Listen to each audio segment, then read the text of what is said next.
going off to Ireland when she had a thriving career and a lovely condo on the lakeside? They would blame Granny's influence. And of course, they would be right, as they had been right since the moment she'd been conceived in a very tasteful mating, precisely 1 year after they'd married.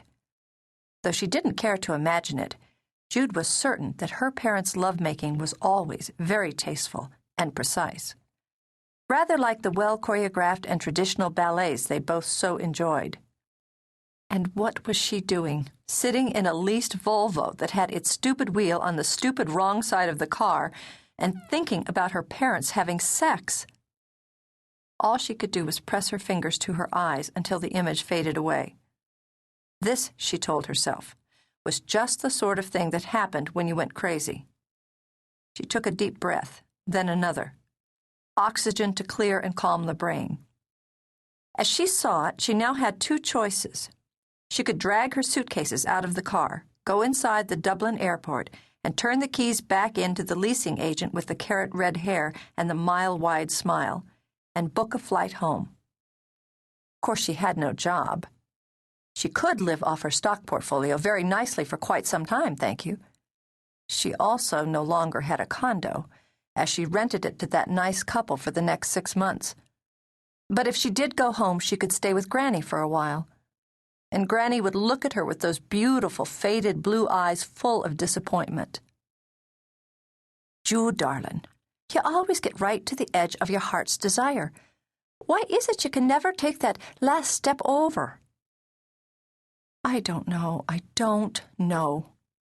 Miserable, Jude covered her face with her hands and rocked. "It was your idea I come here, not mine. What am I going to do in Faerie Hill Cottage for the next 6 months?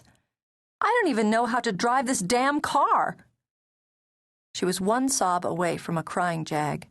She felt it flood her throat, ring in her ears. Before the first tear could fall, she let her head roll back, squeezed her eyes tight shut, and cursed herself. Crying jags, temper tantrums, sarcasm, and otherwise rude behavior were merely various ways of acting out. She'd been raised to understand it, trained to recognize it, and she would not give in to it.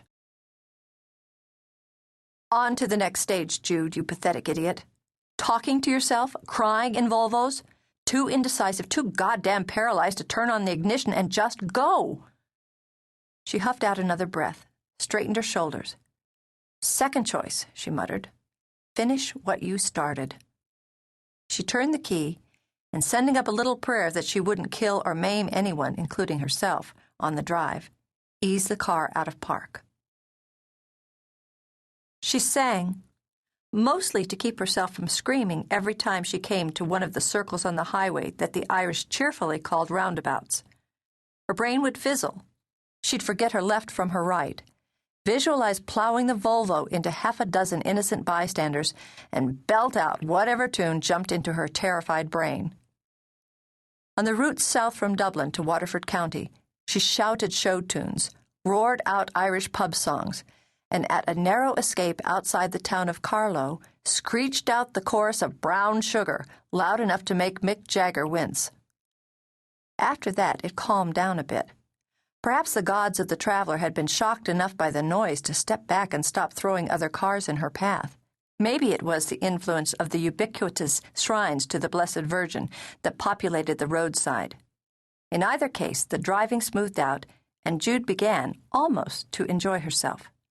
Roll after roll of green hills shimmered under sunlight that glowed like the inside of seashells, and spread back and back into the shadows of dark mountains.